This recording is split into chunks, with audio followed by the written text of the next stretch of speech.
Do they have more autonomy spared? No. I guess is what... No. So Northern Ireland is under UK law, and they are actively actually moving migrants to Northern Ireland. I know that there was recently a huge riot where they burnt down 3 houses in Ballymena because a girl got raped by 3 migrant boys. They were underage too. They were all underage. But this is the thing, is that it's not like really focused on race or anything like that. The girl who got raped was a mixed ethnic, like half African, half Irish girl. I think the locals care about the Irish, and they're worried about what's happening to specifically underage girls. And the thing about the Irish that's a little bit different from the English culturally is that the Irish actually go out and riot much more than the English do. I think the English are a little bit more passive with this stuff. So yeah, you saw huge amounts of when that riot happened. And yeah, I mean, I would say that the entirety of the United Kingdom and the Republic of Ireland is all in like a really weird state right now. I mean, the other thing that's interesting in Ireland that I could highlight is that the Catholics and the Protestants have actually been joining in marches together to defend against this like governmental migration habits that they're bringing all these people in. So seeing these people who would have been murdering each other and fighting each other in the streets 30 years ago joining in marches is pretty wild, because if you live in Ireland that would not normally be the case. Wow, that's really interesting. I mean, every time there's a school shooting in the States, I go down the rabbit hole of like dreaming about leaving. And Ireland right now is like probably top of my list, but then there's this, so I don't know. I mean, this is the thing, is that I could get a work visa out in the U.S. and just move my family out there. I live in the U.K. And that's what I think we're going to have to do, to be honest. I think that the U.S., because of the way that your culture functions, I think that because of your constitution, I don't think that it's possible for what's happening here to happen in the U.S. But with that being said, you guys have to be like really, really, you have to pay attention to this, because I think that this is something that could easily happen to you guys there. I think there's little rumbles starting, and I feel like the UK is generally about 10 years of attention to what's going on in the UK, because it very likely could happen in the US as well. I think that you guys are safer because of your constitution, and safe that it derives. But with that being said, I don't know. I'm severely worried about you guys too. Well, what is it about the Constitution that you think makes a difference in this matter? The Second Amendment. So, specifically what you're saying is... Actually, the First Amendment and the Second Amendment together. Yeah, because free speech in the UK is gone. Are you saying we're safer because we have guns? I mean, yes, partially, but also the First Amendment, you have it in your Constitution. Free speech. We don't have free speech here. This is the problem, is that people that speak out about this get imprisoned all the time. They're in this country, in the UK, last year there were over 12,000 people arrested, put in jail for social media posts. I thought you also said that there are demonstrations every day. Are freaking out, yeah. But I mean, there's people being arrested left and right over this stuff too. There's lots of people being arrested during these demonstrations. There was a guy, but this guy wasn't at a riot. He was at a protest and yelled at a police officer about it. This is the guy, Axel Ruda Cabana, who murdered 3 girls. Wait, hang on. And he got arrested. At a Taylor Swift concert? No, at the Taylor Swift dance party. It was like a little neighborhood. Who is that? He is a Welsh choir boy from Rwanda. But that's how the guys portrayed it. And then when his picture came out, because he became scene right afterwards, everybody's like, "Yeah, Welsh choir boy," and just look his name up. You'll see the picture of him. But there's a guy. I mean, this is just one example of many. Who he yelled at a police officer, and he was sentenced to 2 years in prison just for yelling at a police officer during a protest. And he ended up killing himself in prison because he had health conditions, all sorts of heart problems. Was that fellow who was the killer? Was he born in England or in UK? I believe that he was born in Wales, but he was the son of 2 Rwandan refugees. So but he's Welsh if he's born in Wales, right? Yeah, of course. He's a Welshman. Are you being ironic? Sort of. But yeah, technically he's a Welshman, sure. I wouldn't say he's technically a Welshman. But, his background is Rwandan, but... You mean his parents are Rwandan? Wait, do you think that... Wait, are you saying that a Welsh person... Wait, so if I went to Rwanda...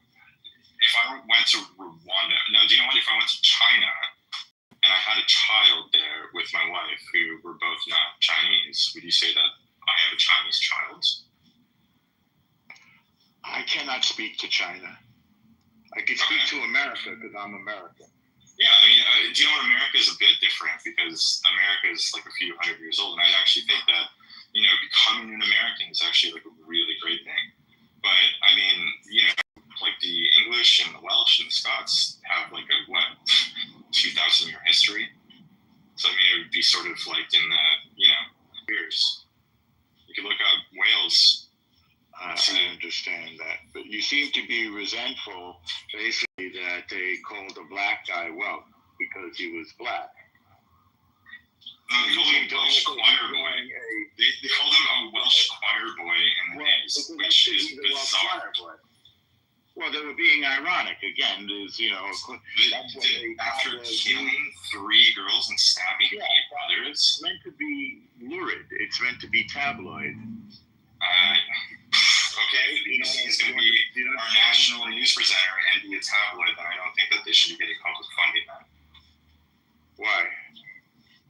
If they're going to be a tabloid, fine. Be a tabloid, do what you want. But if they're going to actually try to provide accurate coverage of the situation, then I would say that they probably shouldn't be getting national funding. I don't know. There's BBC gets national funding, the rest don't. I mean, it's a. They were trying to minimize public anger. Okay, that is what happened. They showed the picture of him, right? It took them 3 months to put the picture up. So the day after this happened, it was because he's a kid? No. Nobody knew what he looked like. Nobody knew who he was. Nobody knew anything for months. Because he was a minor? Yeah, he was 17. He turned 18 literally like a week after the... Was that the reason why they didn't show the picture? Because he's a minor? No, I think that they specifically didn't show the picture because of the public backlash, which did happen, which I don't agree with. I don't think that you should go out and riot in a horrible situation like that. I'm totally against that. I think what Ewan is pointing to is a trend with the media, and that happens in our country also. In fact, it did yesterday with the school shooter yesterday, where the media will lie by omission when the narrative doesn't fit what they want the narrative to be. So, I mean, it took about 5 minutes for me to find out that he was a transgender person. Yeah, but look at CNN. That it wasn't even a day. It wasn't even an hour. And we got the manifesto. Okay, so there was another shooter who was, and the whole thing about every time there is a shooter and the left tries to say, oh, it was a right-wing nut, and the right tries to say, oh, it was a left-wing nut, that needs to end, because it's clearly more nuanced and complicated than that, and they're just mental people, but so it doesn't need to be a political football. But when you are a media editor, you should be posing to your reporters and your journalists what are the natural questions that your viewer or reader are going to ask? And if you're leaving out things like, by the way, there's a huge meta trend that first-generation immigrants to England are exponentially more likely to commit crimes against persons. And by the way, you fail to mention that in the story, but if the perpetrator was white, that's in the headline every single time. Then while you may not be directly purporting a lie, you're certainly crafting the narrative to fit the pre-existing narrative that you want to put out. Thank you, Derizo. Yeah, specifically that. He eloquently said my exact I don't know if thoughts. it's important that the person is transgender. It's interesting if it's important, or again, I don't know if it's important that the guy was black. He's black. I mean, maybe it is. Maybe they're taking drugs that disrupt the natural endocrine systems in a person's body, and that affects more than just their physiology, and it affects their psychology. Well, Norma was on a call, but even though he's on a call, for the rest of the room, I do want to clarify this as well. Part of the reason why it was important that we found out that he was the son of Rwandan refugees is the fact that he had been, we have an anti-terrorist group, and this is the failure of the UK government. It's called PREVENT, and it's an anti-terrorism task force that investigates people to try to stop things like this from happening. He was referred to PREVENT 3 times before he did this mass stabbing of little girls, a Taylor Swift dance party thing. And in his writings, when he was in high school, he talked about how the Rwandan genocide should have never happened, and that the genocide should have been here. He said that multiple times. This is something this kid got sent to PREVENT 3 times and refused to investigate it, and then he goes to a party with children and he murders 3 of them and nearly beheads one of them. To me, come on. This is important stuff to talk about. The fact that the government failed so miserably in their basic duty of care to look after these girls whose lives are, they're either dead, or the girls who got stabbed whose lives are forever changed. This is basic stuff. Ewan, I don't know if you guys talked about this before I got here, but I don't think most people in America know what the grooming gangs are in the UK and in Europe. I certainly didn't until you and I actually talked about it at one point. It's starting to be talked about. I mean, I've been noticing, I listen to a lot of US news and stuff like that. I like to pay attention to what's going on in the US. And I've been seeing, I think even Fox News talked about it.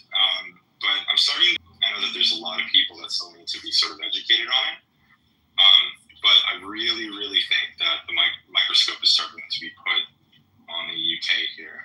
And it's really important that people do look into this, and you tell your friends and you tell your family about it, because it's really scary stuff. It's not the amount of violence that's going on here. It's not just the amount of sexual assaults or things like that, the rates of it that have gone through the roof in the past few years. It's also the fact that the government is trying to put people who speak out about it in prison any chance they get. So it's a really scary time here, and this is why I want to get the fuck out of this country. Yeah, and the only reason I said earlier, Derice, if you weren't here, I had noted while Ewan was talking, the only reason why I know about it is because, I spend an unhealthy amount of time on Twitter. And there are a lot, there are a lot of accounts of people, UK-based people, Londoners, British folks, families who are directly impacted, families who film their family members being arrested for, either protesting against the groomer gang, speaking out, being directly impacted because of loved ones. And not only that, you have a lot of people documenting what they call the 2-tiered police system, where you have a lot of natural-born citizens being arrested for just doing something as simple as praying in public. You can't pray in public in some of these areas, according to testimonies being shared. Also being arrested for things you post on social media. You just speak out about. If you have a reaction to the groomer gangs or this massive influx of migrants, they're being arrested. for taking to social media and using certain words, and seemingly these words aren't seemingly offensive, but the government has decided the citizens are not allowed to react. You got to be very careful. They police the language very heavily over there, seemingly. So you're right. The mainstream media isn't really covering this. You have to follow, kind of social media accounts, be on certain platforms, follow alternative news to really get the tea about what's going on, and it's very disturbing. I kind of felt that hesitation in Royfeld when he was here. Like, yes, he really wouldn't go there. It was super awkward because he acknowledged that it existed, but he wouldn't go anything deeper than that. And then he chose to leave the room when it started getting real specific. It was really awkward. I really felt like the blanket of censorship on the way that he responded emotionally and the things he said. Like he was like sitting up, being careful about every word. It was really weird. It sounded like talking to somebody from Saudi Arabia about women's rights or something. Like it was awkward. See, and it's funny that you mentioned that because I was really paying attention to the Royfield reaction as well, and. I adore you, but it made me think well, maybe this is specific to maybe it's just really bad in the region where Ewan's at, but it's not really considered a common thought process by a lot, because Royfield almost felt like he was being attacked, the UK was being attacked. He's black. What does that have to do with anything? Well, you're saying that he felt like the UK was being attacked. I would say he felt more black people were being attacked. And I think that if there was any defensive tone in his voice, it was probably because he felt like, hey, it's not all black people. I don't think that color thing. I think that he's actually just much more left wing, and I think that there's essentially just like the US, a major culture war that's going on in the UK as well. And it's by any means necessary, we need to win. So a lot of people on the left aren't willing to actually address the grooming gang situation, and they are the type of people that would actively cover up the victims of this stuff. I'm not saying he would. I'm not for that. I'm definitely not putting those words in his mouth, by the way. But in that case, I have seen tons of videos, and I know black men personally who would probably stand with the flag wavers, waving the English flag, because that is their culture. That's what they were raised in, and they don't want girls in their communities to be attacked like this. So, it's not really a racial thing. It's more of a political differences thing. Can I jump in for just a quick sec? I love Royfield's a great guy. I don't mean to disparage him in any way, but I think his hesitance and reluctance to address the issue head on is it illustrates actually a lot of the same themes and patterns that were discovered in the inquiry that was done in the grooming gangs cover up, and that the main one being that it's not always people. I think this is what's hard to accept, is that a lot of the worst things happen with from people who are the best intentions. So it's not people actively trying to cover things up, but there's a discomfort, particularly among those who are on the political left, with acknowledging ugly stuff especially when it really. I do think it actually does involve race, but not in the way that was suggested by my friend.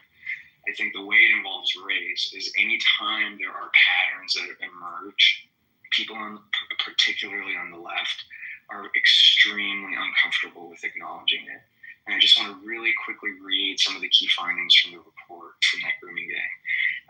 And if I go on too long, just cut me off and tell me to shut up. But the audit exposed systemic, long-standing institutional failures in safeguarding children, turning a blind eye to abuse rather than intervening. There is persistent reluctance to record or confront the ethnicity of perpetrators. In fact, data on it was often omitted or obscured due to fears of being labeled racist or inflaming tensions. Local data, where available, indicated a significant overrepresentation of suspects from Asian and Pakistani backgrounds, but this was ignored or downplayed at the national level because the data collection systems were weak and incomplete. And so I think that's the main issue here, and I think that's where we see some of that from our speaker who left the room. Gotcha. And that's the Casey report. That's the report that I was talking about earlier. Yes. Where it's the report that dragged essentially our current government kicking and screaming to do a national investigation finally after they had said no to 2 previous ones.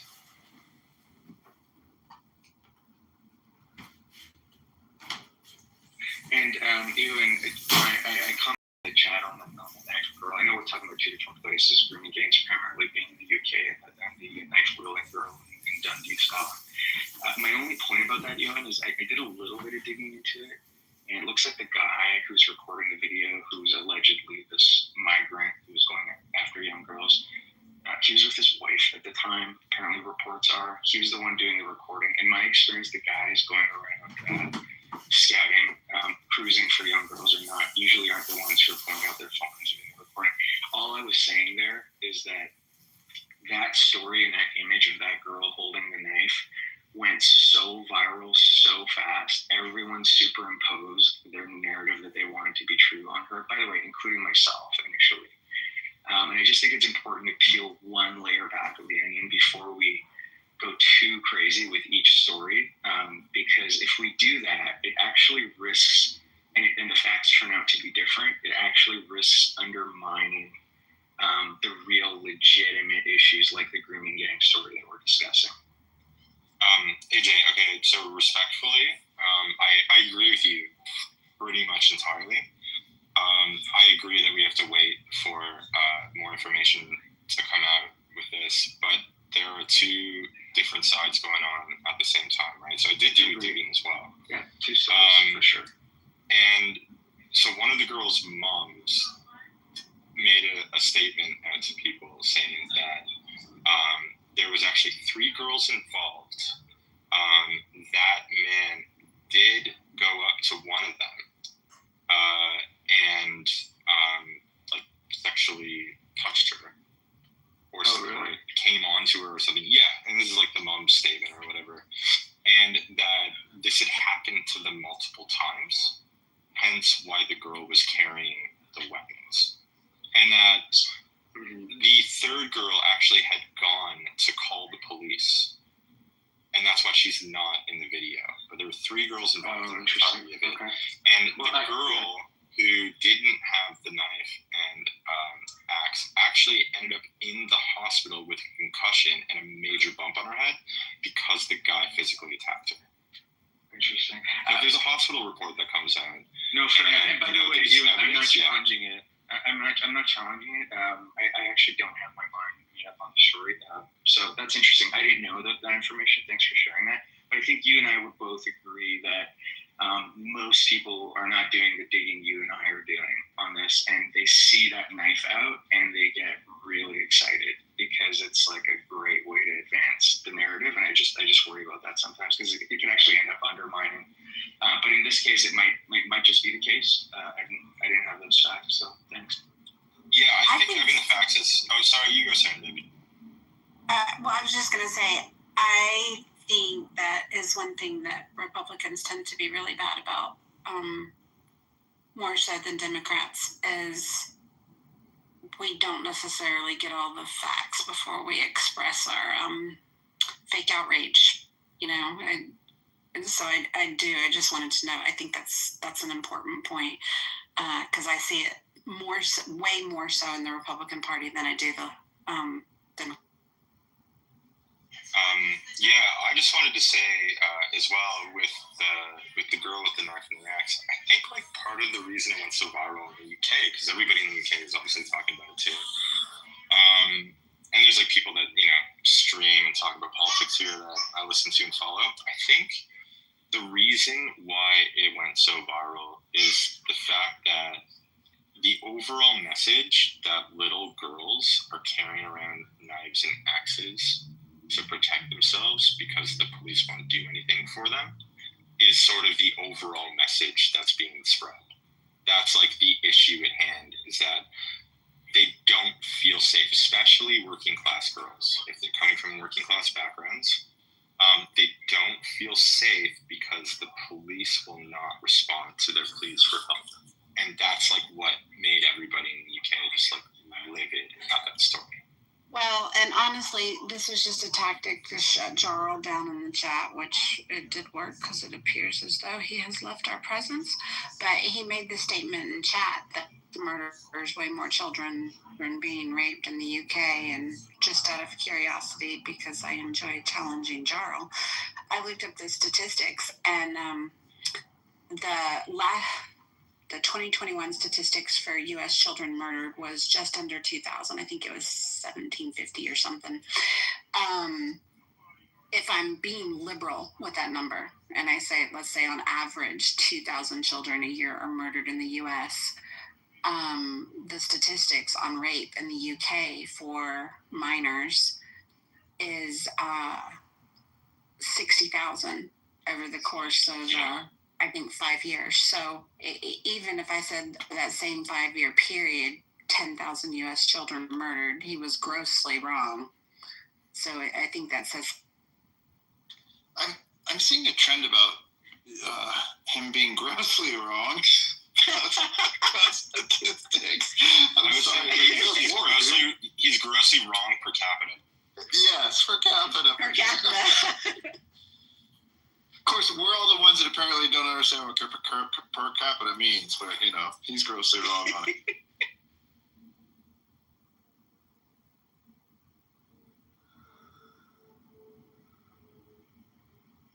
Yeah, Jarl was proven wrong a little bit left and right this morning, earlier in the room. He came up and wanted to be spicy. It was pretty scathing, actually. I was like, damn. I think his argument style is just to rouse the other side and not actually make a salient point. Well, what cracks me up is how once he's proven incorrect, how he moves the bar like so belligerently. Right. Like America's 5 times worse than Canada, and then it's like, no, it's 2. It looks like it's 1.8 times. Yeah, that's double. Double is horrible. It's like, wait a second. Right. Will you please acknowledge that you doubled the double already? Just exactly what I said. Just meant to frustrate you. Oh, it works. That's why I just shut up.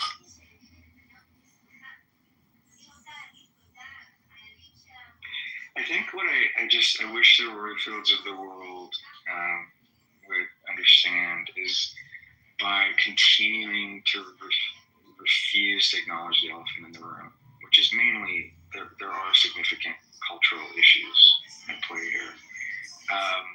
You're actually going to make life way worse for these Indians in Pakistan. I mean, look at me, right? Like for people who look like me. And there is a way of addressing this issue head on that can be done in a reasonable way that acknowledges, it's not all brown people, right? But there are some serious cultural issues at play here that we have to tackle and figure out how to address, and we're not afraid of calling it out. And if you don't do that, then the only people who are going to do it are going to be people who aren't going to handle it reasonably. They're going to be the people who aren't afraid of being called racist. And I don't think you want those people making the policy. So you neglect this issue at your peril. Yeah, no, totally valid point. I mean, my next door neighbor here, him and his wife, they're basically fresh off the boat from Pakistan, and we get along great. You know, we have chats all the time. I would never judge all Pakistanis for what has happened with the grooming gangs in the UK. I think it's really important to focus on the actual issue at hand, which is that this specific group of men should all be prosecuted and deported and sent to prison and, you know, punished and I would say publicly flogged at this point. But that wouldn't change my view of my neighbor, you know? Like, obviously, I would never, think that way. So, I mean, you got to have a cool head with this stuff. You can't just generalize everyone in the these cases. And I mean, this is the problem with like people like the woke leftists, is that they generalize all white people, right? So you can't think if they come from the same background, you can't call all Pakistanis in the UK groomers, because that's just like not the case. But you have to at least call out that group. And most importantly, I think that what the people in the UK are angriest about, and I think that this is being misunderstood or purposefully, put in the media, is that I don't think that the ethnically English people are angry at the Pakistanis. I think they're angry at the government for actively covering this up for so long. That's the anger. I mean, I think it's a good old saying of if you import the third world, you become the third world. And it's not that Pakistani and it's not like everyone who's from Pakistan are bad people, but again, it's like, what country are you coming from? What type of culture have you guys created there? And in Pakistan, they have a culture where rape is okay for the most part. It's highly accepted. But Alex, I think that in this case, so I disagree. So I think that what has gone wrong in this specific instance is the fact that the police did not enforce the law. They did not arrest these men and prosecute them for pedophilia on mass amounts of children. They actively covered it up. That is the problem at hand, specifically with the Pakistani grooming gangs in the UK. But by the way, I just real quick, I think a part of this was also that we don't often mention, is I think, even tell me if you disagree, but one less spoken about aspect of this is that a lot of these white younger girls were from lower classes, and there was some interactions with police that seemed to signal that they kind of didn't give a fuck about them, because they're like, what are you doing out there at night doing this anyways, and essentially like slut shaming them a little bit, and because they were so there's many layers to this story. There's also combined with fears of being labeled racism and inflaming racial tensions if it got out, like if they actually arrested these guys and went forward with it and the stories got out that there are these brown guys going around raping white girls, what that would do in the community. There's a lot going on that caused this cover up, and all of it is terrible. Yeah, I did want to make a quick point, because AJ, you're 100% right, and I forgot to bring this point up earlier, is that as an outsider living in the UK, watching, how everybody behaves around me and stuff like that, I feel like there's a distinct disdain for the English working class here, with specifically the middle class and like the upper middle class and stuff like that, where they really look down on these people. And I've heard people make these quips and here and there, like all the time, about working class people in this country. And that's the other issue too, is that there's a very definitive class system. Like for me, being from Canada, it's like my neighbor was like, blue collar, and I came from like a more white collar family, and like, the working class versus like the middle class all sort of like combined, and like we never really like, the class wasn't a huge thing. I mean, obviously in every country it's still there a little bit,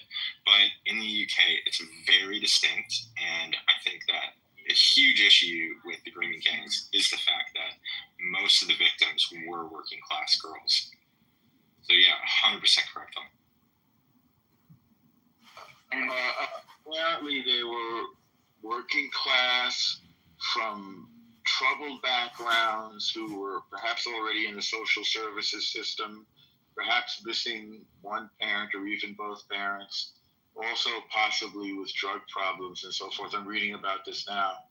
And they seem to have first been given drugs and alcohol, and I guess that's the grooming process, and then eventually abused in a sexual manner. 100%. Yeah, you're 100%. I take your point, Elena. I see some of the comments in the chat voicing some frustration about the cultural component of this, because I think if we're being honest with ourselves, it's not just make sure to prosecute. There's another issue here, and it's something that is very difficult to grapple with. I don't know what the answer is, because I don't think immigration is going away anytime soon. I mean, I'm an immigrant, okay? And where I live, there's been, for example, a massive, giant influx of Indian immigrants who, for the most part, are law-abiding, hardworking people. Okay, I have nothing but great things to say. However, there are some cultural issues that are starting to become apparent. There is, for example, a nude beach that I frequent and that I've been going for years, and there are rules there. Oh, I don't mean to dox you. You're in Canada, right? That's right. Yeah. So I'm from Canada. I know all about that nude beach. Okay, so in recent years, I'm sure you've seen this yourself, there are groups, like big groups of Indian men who come down to this nude beach, fully clothed. Okay, they don't even have a beach blanket, which signals to me they're not there to sit down and have a good time on the beach. And they do walkthroughs. So that they can, and then they stare, like totally without shame, just staring at the women. I've had to confront these men, sometimes while in the nude, and it's made for a funny scene, and tell them to put their phones away, stop taking photos, stop looking at these women. And women have come up to me, with me and my wife while we're there, thanking us for intervening.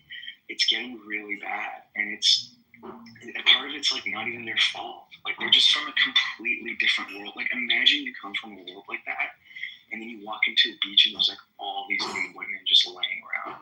It would fucking blow your mind. So a part of me doesn't even blame them for staring, but at the same time, we've got to figure out as a society, how do we grapple with these significant cultural differences and issues? And step one is acknowledging that they exist. I mean, I think, but I do, AJ, I think where things go off and where things go wrong is that I think that every country has, to a certain extent, a certain native culture. And I think that it's really important that that culture's laws and, it's important to enforce that stuff, right? We need to just kind of put our foot down and be like, that's just not how you do this here. Yeah, and I think just explain. And I think the biggest hurdle to that is that this obsession with look, when my family immigrated here, we assimilated, and we were proud to assimilate. And it didn't mean that we have to abandon every aspect of our culture and language. We didn't. I still speak Farsi and Persian. But we understood that when you come into somebody's house and the rules of the house are you take your shoes off, that's what you do. And we're very grateful, very lucky to be here, and we're very happy to do that. So when that starts going away because there's some new ideology that's like, well, no, there's no longer going to be shared unified values, customs, and norms. It's just everything goes because it's a beautiful multicultural place. I mean, that's chaos. So I don't know how to deal with this. Like, a part of me is like, should there be training sessions at the airport when people come in? No, I mean, letting them know, like, this is. I would say this, AJ. I actually think that all you need to do to fix the situation is, I mean, in the UK, for example, is just end, for example, this is like a big one that could probably fix most of the problems, is end welfare for foreign nationals. Like, we're putting billions of dollars into, welfare for people who are coming here and going on welfare, which is crazy to me. You should be bringing in people that add to your economy, not people that become a net drain on your economy, right? So you close all those loopholes, and you fixed probably about 80% of the entire problem right there. Yeah, and I'm also, a part of me is also wondering if the class of immigrant has changed in recent years. By the way, even amongst my own people, I've noticed a difference. I've noticed a trend in terms of the type of Iranian who comes into Canada. It seems to be of a lower class element. element that didn't exist before. It used to be harder to get into the country. Like you used to have to meet certain thresholds and hurdles to get in. And I'm thinking, is this a post-COVID thing where all of these Western countries, to make up for the labor shortages, just pumped their countries full of immigrants, and in so doing, brought in a different class of immigrant? In other words, low-skilled, for low-skilled labor, essentially. And I think that might be part of it too. Something has shifted. And I'm including my group in that just so people don't think I'm trying to target any other group in the immigration policy in that respect as well. Yeah, no, AJ, I think you're correct. I think it's like Canada used to have, like, in my opinion, the best immigration system in the world. And Trudeau essentially changed the entire immigration system and allowed for loopholes. For example, like, you know, the student visa situation where there were 400,000 or no, I think it was even higher. It's like 800,000 students or something like that came to Canada in 1 year, and they were all for sham colleges. So they weren't even coming to get a degree. They were coming to work at Tim Hortons and work at, like, you know, low-wage jobs, which in their case they were making so much more money than where they would have made. And Ulan, not to talk over you, but when you talk about those kind of immigration figures into Canada, you have to mention the total population of Canada, because, you know, most Americans are surprised at how relatively small the population of Canada is. It's, you know, for reference, I don't know, it's like, I don't know, maybe. Anyway, compared to the sorry to the room for, I have not at all wanted to shift the conversation to Canada. I know how much Americans hate talking about Canada and other countries, but I was using it as an illustration for what I see to be a cultural clash that I see everywhere. For the people in the chat who are saying every man stares, you just don't understand what the norms are at this particular beach that I'm talking about, because you're not there. When you have just picture a pack of 9 to 12 men fully clothed in jeans and long sleeves, walking up to your blanket as you lay there nude and just gawking at you. It's absolutely unheard of at this beach. And it's a massive problem.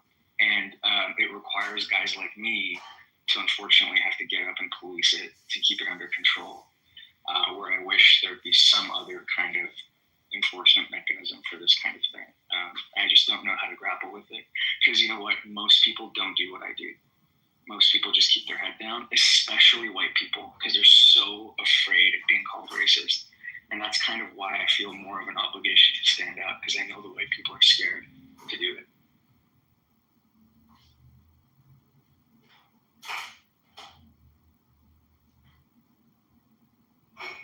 Yes, I mean, what I've heard specifically about Indian immigration into Canada is it's something in the order of 2 million people over the last several years. And when you talk about the population of Canada being somewhere around 30 million total, imagine 10% of the country was just imported from one specific region in just the last few years. What that does to especially housing stock in the big metropolitan areas. I've been reading about, you know, this was a cliche in New York for many years, but a 1-bedroom apartment where maybe 7 people are living.